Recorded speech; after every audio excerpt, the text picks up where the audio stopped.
This series, this is Church on the Ridge. This is Church on the Ridge. What are we all about? I want to get to, right, if you go, hey, give me a nutshell. What's Church on the Ridge? What are you here for? You know, what's your deal? What's your game? This is it. We are here to help people become fully devoted followers of Christ. End of story, bottom line, that helping people become fully devoted followers of Jesus. It's the real deal for us. Our verse for this series, and it's not up on your screen, but you've seen it. It's in 1 Corinthians 12. That says, the hand can't say to the foot, I don't need you. See, we're part of a family, we're connected together, and we need each other. And the head can't say to the eye, I don't need you. And the whole thing, this idea that we need one another is so important for us. Last Sunday at 10:30, people went out and counted the empty spots in the parking lot. And we discovered something. They tell us that churches and good businesses need one parking spot for every seat in the auditorium. We don't have that. And not only do we not have that, but our parking spots are really narrow. Anybody notice that? They're like, oh, if you're a new driver, you're like, hey, and you got to be careful you don't back into other people's cars and stuff like some people did to my truck. Tony, Mihal did, and they're tight. And they went out there and counted, and they said, there's only 4 empty parking spaces out there, Pastor. 10:30. So if you're part of the family here, we said, hey, if you're a member, you're a formal member, this is your church, man. I get my church. I know what we're all about. We're here to help people. I'm going to go park in the building next door. And I tried it this morning. And I parked in the building next door, and I walked over, and my wife, who's a nurse, said, hey, Charlie, biologically, your ears continue to grow no matter how old you are. They never stop growing. And I went, okay, that's absolutely true, because they're getting bigger, because by the time I walked over here, my ears were frozen, and I'm like, good grief, how can I get these things minimized? And I could have plinked them off. It was so cold. But we do it because every person is important. And that person who pulls up to our church parking lot, maybe for the first time, they go, there's no place to park in here. Okay, forget it. And do you remember teaching your kids to get up when an elderly person needed a seat on the bus or the subway or the tram or wherever you need to say, hey, get up. Hey, look, can you not see she's pregnant? You get up, right? I don't know about your kids, but my kids will look at me and say, well, my feet are tired too. Oh, my legs hurt. Oh, hey. It's amazing. They don't automatically know that stuff. You wish they would. But yeah, you have to teach them. And when they do it, your kids get up and let the old person sit down, or the crippled person. Then the crippled's not the right word, disabled person. I get in trouble. Cut that from the thing there. You guys know what I mean.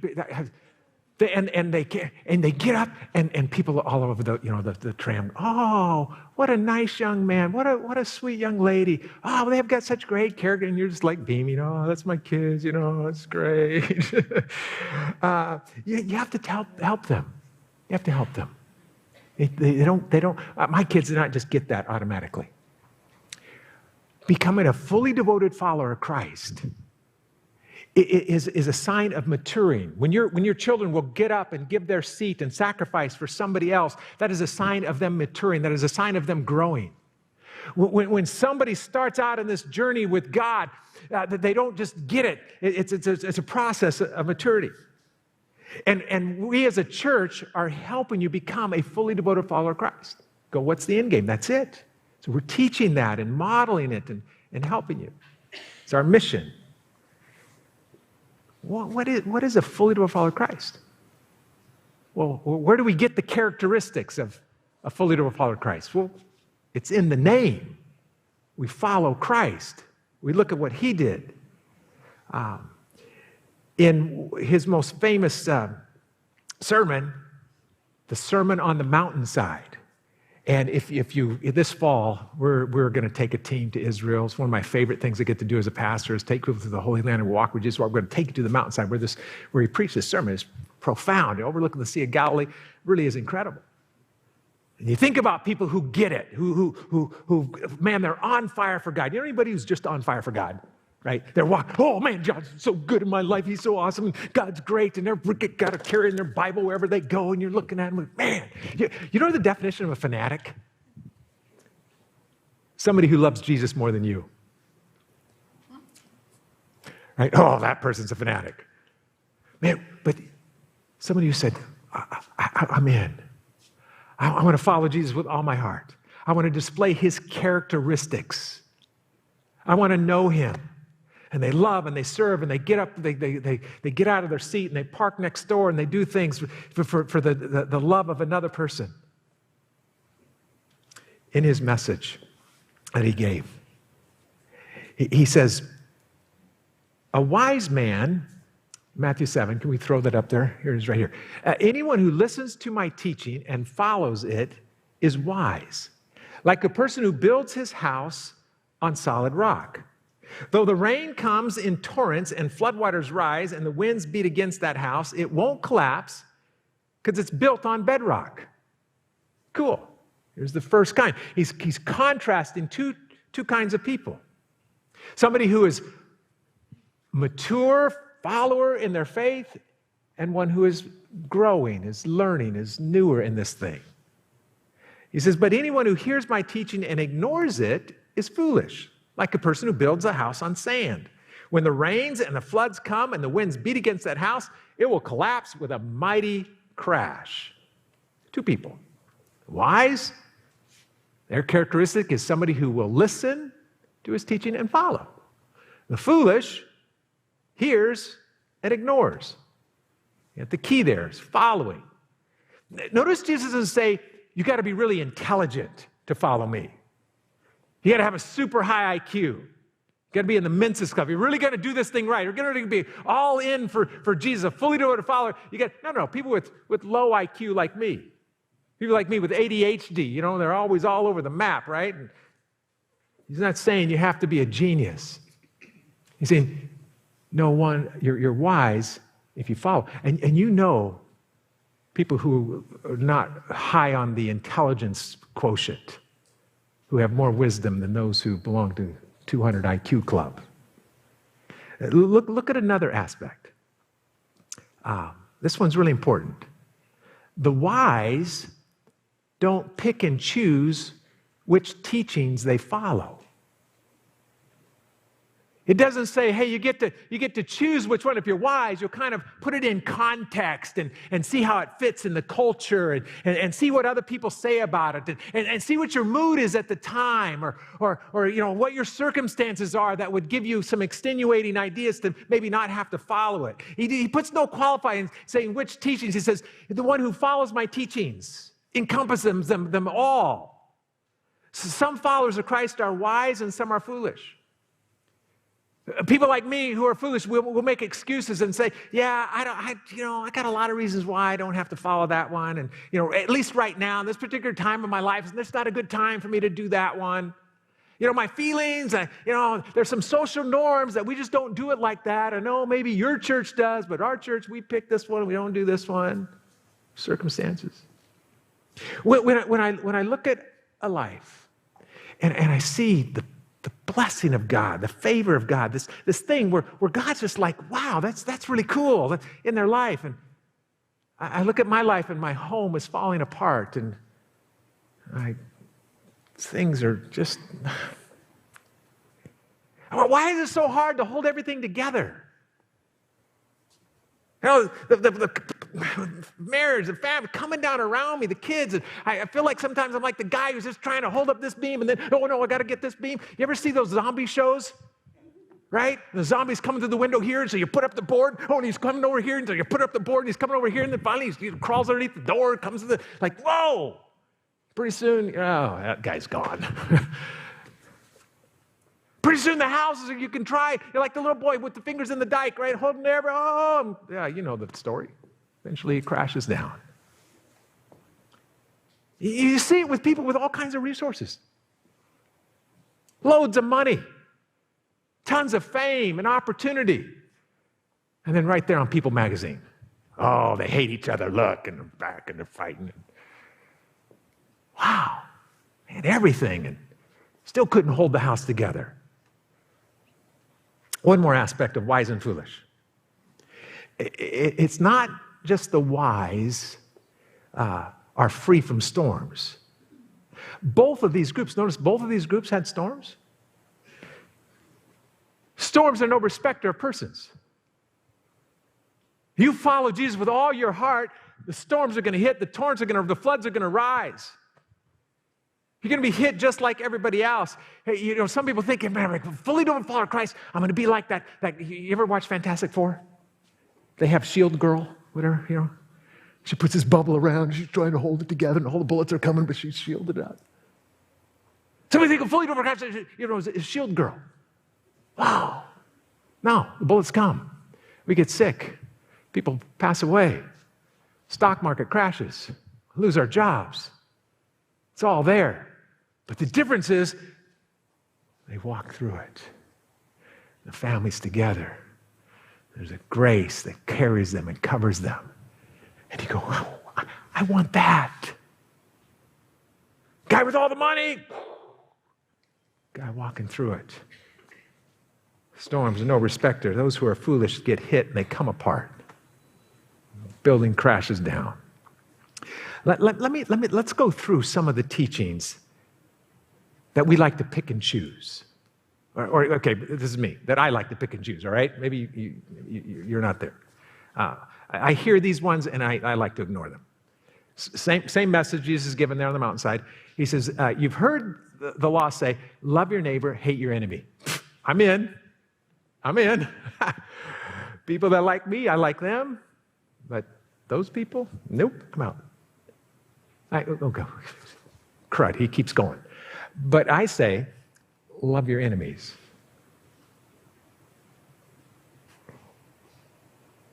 Pray for them. No, not that guy. No, I'm not going there. In that way, he says, you will be like a fully devoted follower. Go to the next slide, please. Acting a true child of your Father, a fully devoted follower. If you love your enemies, you'll be really a fully devoted follower. For he, God, gives sunlight to both the evil and the good, and he sends rain on the just and the unjust alike. I'm thankful it said in there that God sends sunlight on evil. Because I can get in on some of the stuff that God gives. You know the problem with me being foolish?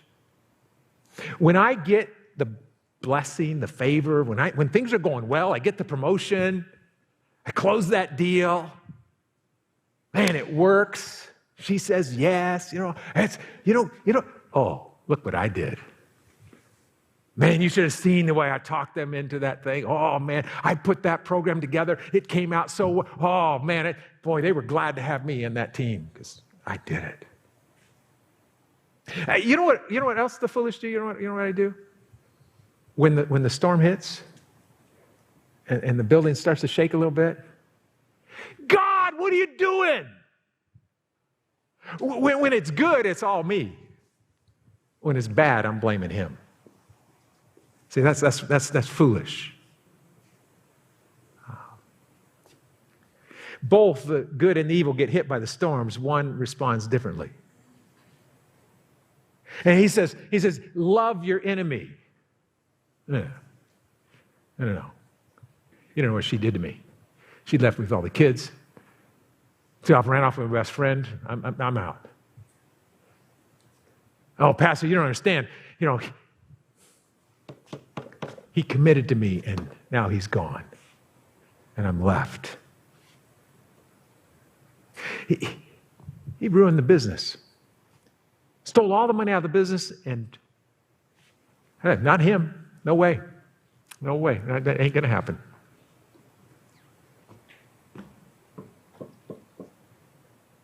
Super spiritual people don't get a free pass. It's what happens after and during the storm that determines their fully devotedness and see the grace. You've heard the law say to love your neighbor, hate your enemy. But I say, who's the I? Remember, Pastor Kevin said the answer is always Jesus. But Jesus says, who are we following? Yeah. Yeah. The cool thing about Jesus is he didn't just talk the talk, he walked the walk. This whole campaign, he gets us. This beautiful picture of it. Look at one of their commercials they put out. There was this controversial figure. Everywhere he went, people challenged him. They questioned his ideology, trolled him, called him ugly names. But he never took the bait, never raised his voice, refused to retaliate, because he believed he could change the world by turning the other cheek.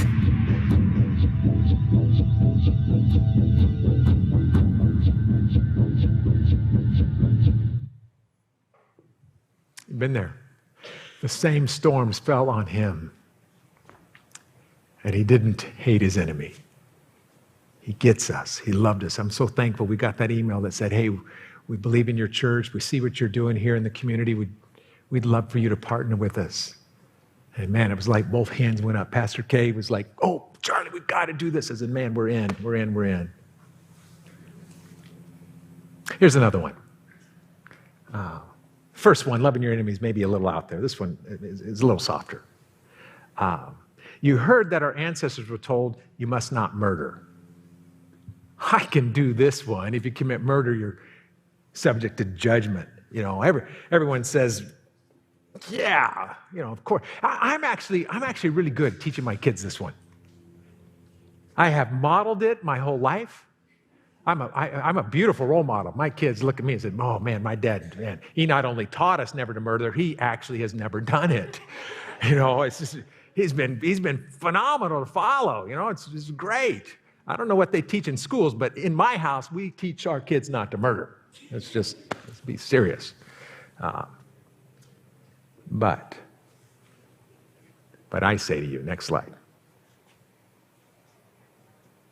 But I say, if you're even angry with someone, you're subject to judgment. If you call someone an idiot, you're in danger of being brought before the court. If you curse someone, you're in danger of the fires of hell.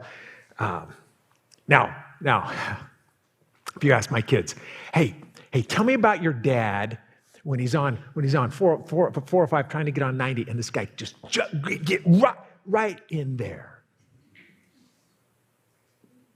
What a stupid idiot, you ignoramus driver, get the blank off the road, you son of a...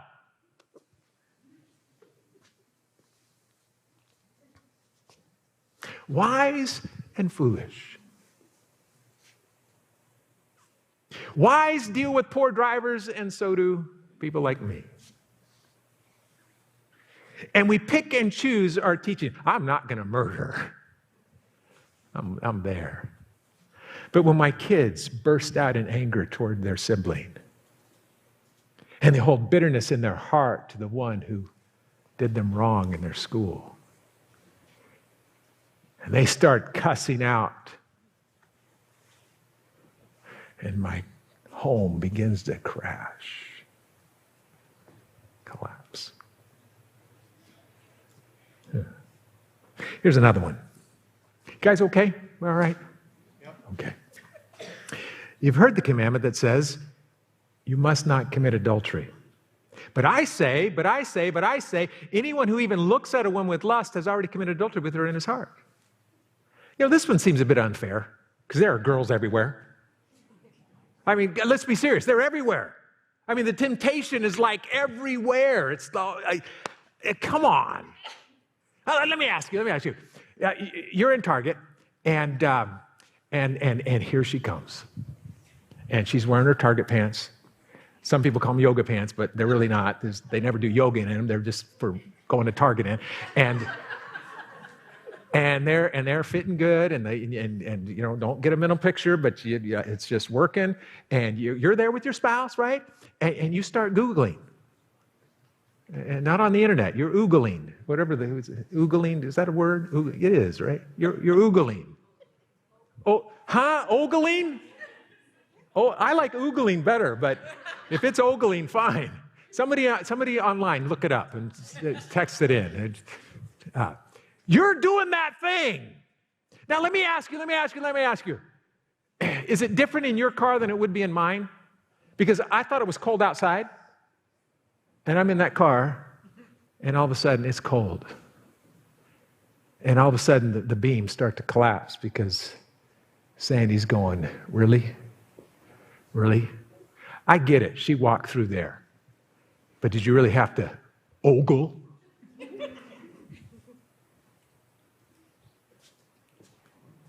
I couldn't help it. I pick and choose. The storm, the temptations comes to both the one who listens and follows and the one who hears and ignores. The immature have a crash. The kind of devoted have a crash.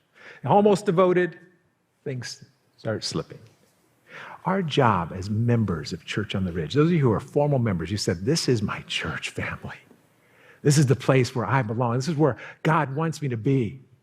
And there are times when I'm the hand and man, I need to give somebody a lift up because they're struggling and boy, I'm right there and I'm going to be the hand. And there are times when I can't say to the foot, I don't need you, because there are times when you can see your pastor and your friend in your small group and they need a kick in the bottom. Stop ogling. Thank you. Thank you, because man, our end game is to be fully devoted followers of Christ, not almost followers, not pick and choose followers, but we are so dedicated to Jesus because he died for us and we live through him and he is the deal and heaven is secure because of what he did. And man, I want to follow him. And our mission is to love every person and help them become fully devoted followers of Christ. And that is a great expression of love when you give them a hand up or you give them a kick on the backside, and we need each other. Every one of us are someplace on this journey of maturity. Man, somewhere along the way. We have a continuum. Our former members have seen this. They sign a covenant that says, yes, I'm in on this thing. And they declare themselves as Christ-centered. Christ-centered. That's this idea that, yeah, I want to be a fully devoted follower of Christ, and I'm going to center my life in him, and he's the deal, he's the whole thing. And every one of us are somewhere on this journey, and we have a little picture that looks like this. You've been here, you've seen this before. A bunch of circles and lines.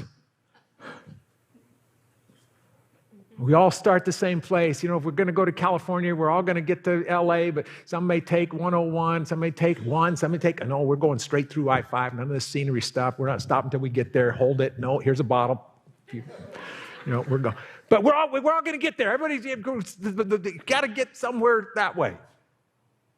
And the first one is seeking Christ. You're a seeker. These people who are going to watch the He Gets Us commercials, and you're going to engage with them. You're going to be praying for them. They don't know Jesus, but they like the He Gets Us thing. They're going, I like that guy. I want to know a little bit more about him. I'm seeking. I don't know that I'm ready to jump in and join the church, you know, but I'm kind of looking at him, leaning in. Some of you are here this morning. Some of you are online this morning. You're watching, and you're hey, I'm not ready to show up at church, but I'll just check this thing out and see. You're seeking. It's great. It's kind of in the process. There's a gap here because we call this crossing the line of faith. You cross this gap, this chasm, this thing. You got to get through this mental shift, this spiritual shift, this emotional shift that says, I'm going to give my life to Jesus. I'm going to say that Jesus is the king, the boss, the CEO of my life. He takes control. And that goes through, next slide, please, the cross. And we show that by baptism. Every one of our formal members said, hey, I will get in front of people and declare that Jesus Christ is my king, and I'll get wet in front of them. I'll do whatever he wants. He asked me to get wet in front of him, fine, I'll do it. He died on the cross for me. It's easy for me to get wet in front of people. Big deal. I'll do it. I'm in. Cross line of faith. Last Sunday, we saw 3 people say yes. One of them's here this morning. Still sitting in the back row. We got to get you in the front row, Greg. I'm talking about you. Yes. Said, I'm in.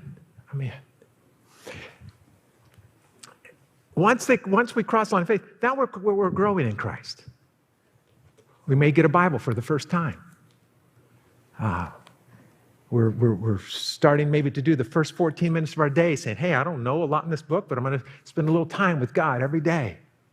I'm going to keep showing up to church, and I want to know more. I'm going to keep growing in this thing. I'm going to talk to people. I'll take the pathway classes, 101, 201, 301. Man, I need to know more because I'm growing this thing. I need to be taught. And then we come to the next phase, which is close to Christ. When I'm close to Christ, I'm at this place now where I know a lot of the Bible stories, man. I've even memorized some of the Bible stuff. It's kind of cool, and I'm enjoying my small group, and we're learning together. We're close. I'm driving to work, and Jesus is sitting there next to me in the car, and we're singing Jesus tunes on the radio together, and I get in, I'm going in for close a big deal. I've got an important meeting, and I'm praying, Jesus, bless me. I need your help in this meeting. God, give me your grace to go in there. Man, I go in there, and I know God's with me. It's great. And then there's another gap. We'll talk about it in just a minute. But we cross that gap, and we become Christ-centered. Christ-centered. Where we are able to look somebody in the eye and say, I don't do it all the time. In fact, I probably miss it more than I get it. But I can tell you, I want to be a fully devoted follower. I'll sign that covenant because, when I miss it, I'll let you kick me in the rear and tell me to get back in line. And man, when I'm falling down, I may need just you to pick me up, but that's where I want to be. And no longer am I driving that car, and I'm sitting in the other side of the seat. And I say, Jesus, you drive wherever you want to go, wherever you want to take me. I'm in. I'm not just praying for your blessing over my business. God, I want to be about your business.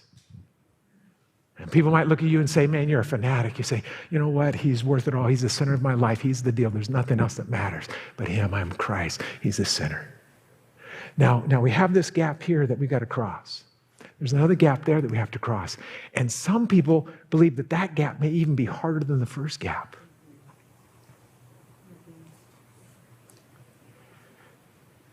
Because it requires being a follower of his teachings.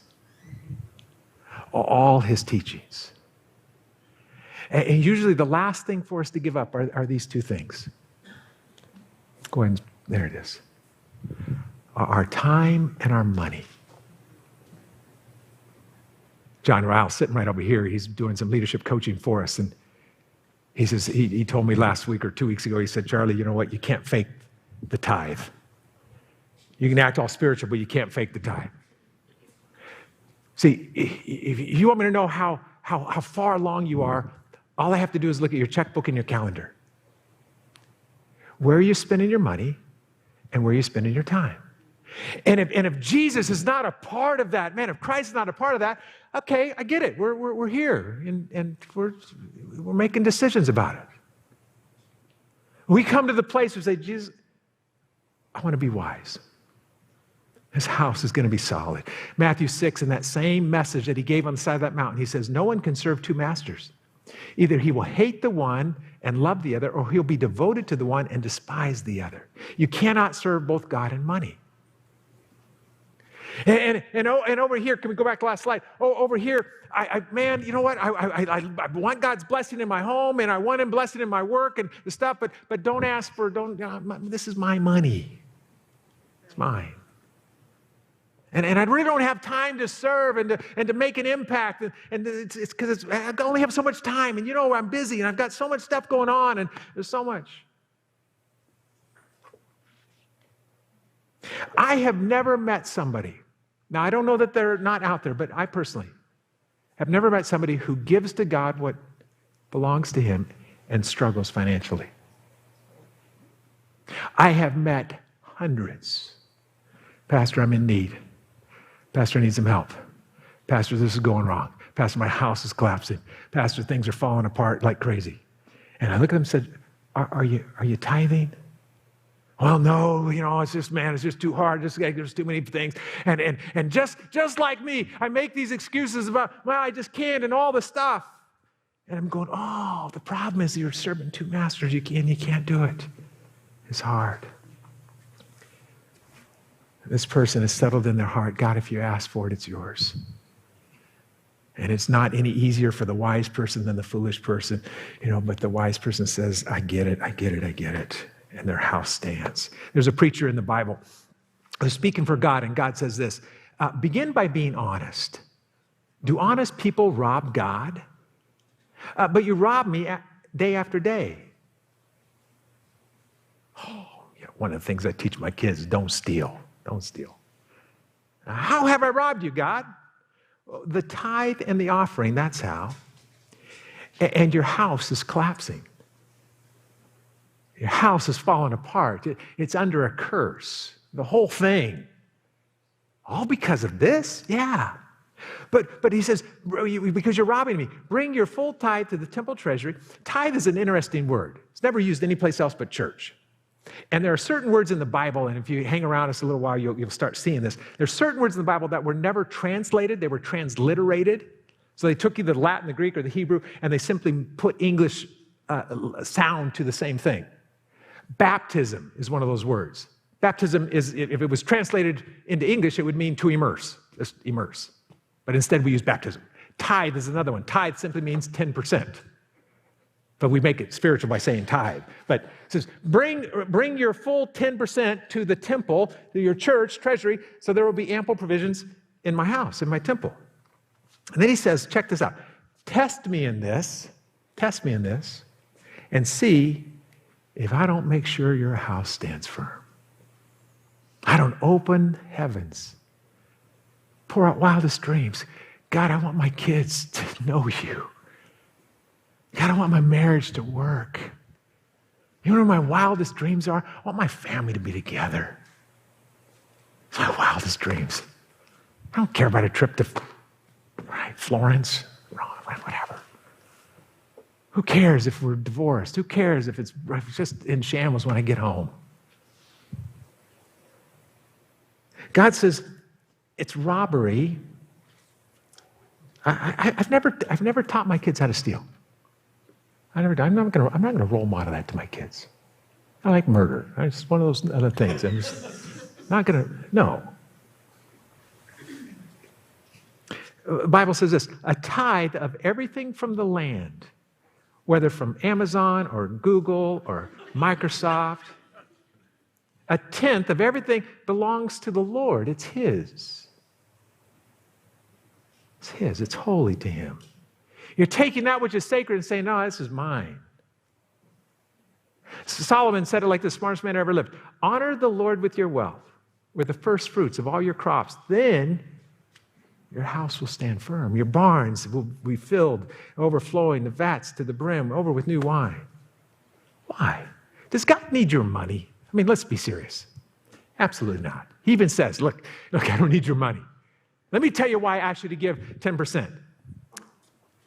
He says, the purpose of tithing, giving 10%, is to teach you always to put God first in your life. Instead of saying, hey, I did this. Boy, look what I did. Man, I sealed that deal. Man, I did this. I did this. And again, God used you wonderful, but God gave you the resources and the brains and the intuition, all the stuff. None of that's yours. It came from Him. You go, God, thank you. You are first in my life, and I know you're first because I give you the first of all that I make because I'm yours. Church on the Ridge is a temple. It's a treasury. It's a place. And it is a not-for-profit. Everything that comes into Church on the Ridge, we give away. We don't make money on this stuff. Last year, we were able to make so many differences. It says, hey, give to your temple, and you watch what happens. We're here to help people become fully devoted followers of Christ. We started Kids on the Ridge Club last Friday with the Teachers Work Day. We were hoping, whatever that was, Monday, yeah. I don't know. They were running around here. It was in my head. I couldn't think in my office. We were hoping for about 25, maybe 30 kids. We had 53. Yes. Yeah, crazy. Our youth ministry with no youth pastor. We don't have one right now. They're blowing the doors out on Thursday nights. Kids coming in, it's just crazy. The team is doing an amazing job with nothing. Our preschool ministry. Church on the Ridge last year served 2,500 people, approximately. Someone's going to call me out and say, it wasn't 2,500, it was 2,496. Okay, thank you. Yeah, approximately 2,500 people, all right?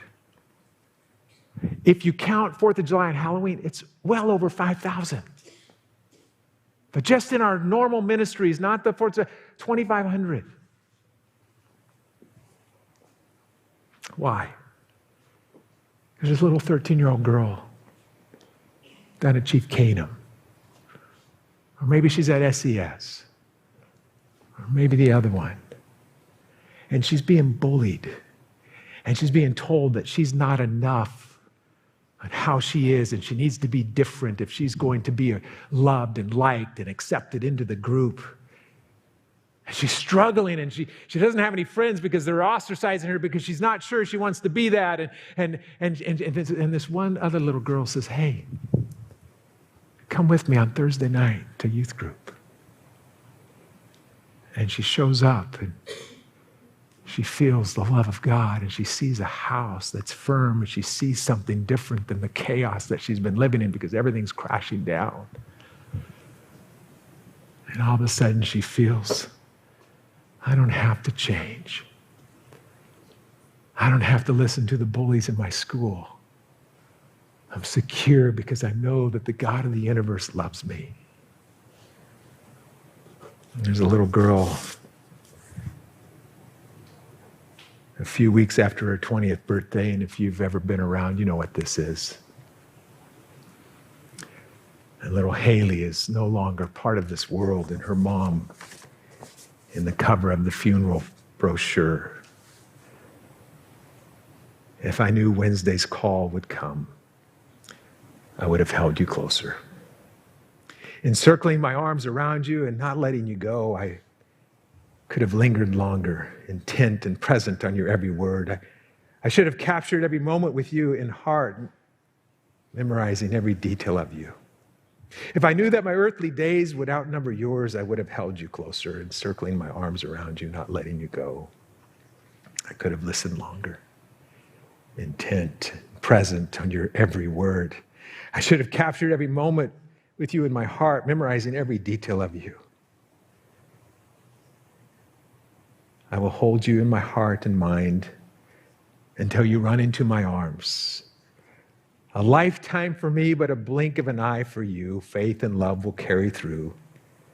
Deepest love, my Haley, Mom. And she writes that because somebody tithed and gave to a church who had a youth pastor who loved Haley and pointed her to Christ and let her know that she was loved and that there was a place for her.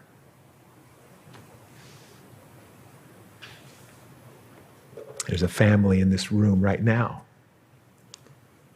and you're struggling because your marriage is not doing well and you can't wait for the relationship series. Maybe a last-ditch hope for you. And there's a church here because somebody tithed.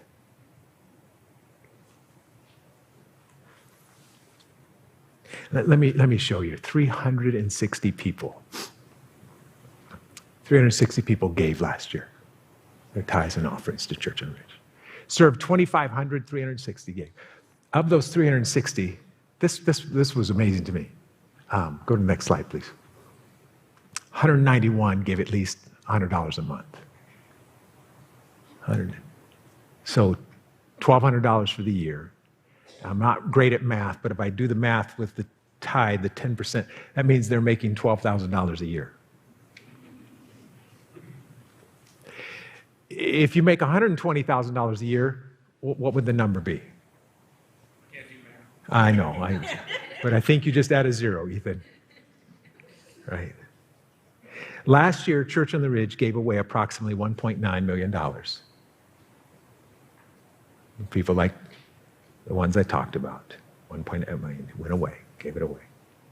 This year, we just came back from a board retreat, and the board approved a $2.2 million budget for 2023. How are we going to do it? We're going to do it by being fully devoted followers of Christ, by loving every person and helping them become fully devoted followers. And sometimes we need a hand up, and sometimes we need a kick. But we need each other. We need each other. Some of you, go ahead to the next slide, please. Some of you are here, you're seeking, and man, we want to be here for you and make sure the lights are on next week, and we're going to make sure your kids have a place. We're going to make sure this is welcoming. We're going to help you get through the waters of baptism. We want you to grow. We want to give you a free Bible. Isn't that cool? Get baptized, you get a free Bible. Who wants you where you're close to Christ, man, and you're praying, you're seeing him work in your life like never before, and you get to the place and you say, hey, there's a Haley out there. There's a Haley out there. There's a family in this room that they're getting ready to divorce, and those kids are going to grow up in a busted up home, and we all know what that's like, and we've been there. I get it. And we're saying, wait, that's not God's plan. We're here to help people. Hand up.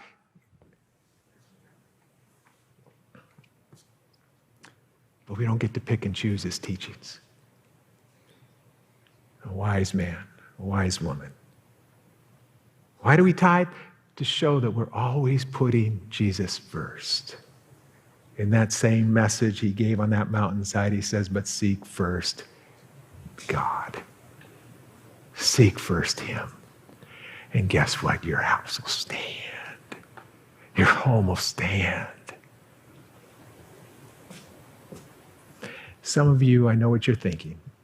He's just trying to get money out of us. They upped the budget by, I don't know what the number was, $3 million or something. We upped and so he's just trying to get money out of us. I promise you, we don't want your money. If you think I'm trying to manipulate you, give your tithe to another church. You can keep coming here. We'll keep serving you. We'll keep taking care of your kids, blessing you, doing everything we can for you. Give your tithe to another church. But boy, do something. We don't want you if you think that. No. And I'm dead serious as a heart attack. Guys, do your thing with God. God said, hey, take care of it. And I know for me, and I put this thing together, and I've got some repenting to do because some of my role modeling is pick and choosy. And maybe you're with me. You've been foolish in some areas, and the beams are starting to sway, and the roof is starting to sag, and the kids are starting to get squirrely, and oh, God. Let's pray. Can we stand together? All across this room, let's stand together. This is Church on the Ridge. Sometimes your pastor loves you and gives you a nice pat on the back, and sometimes he... But I love you guys. If I didn't love you, I wouldn't speak truth to you. Man, go on with Jesus. You won't regret it.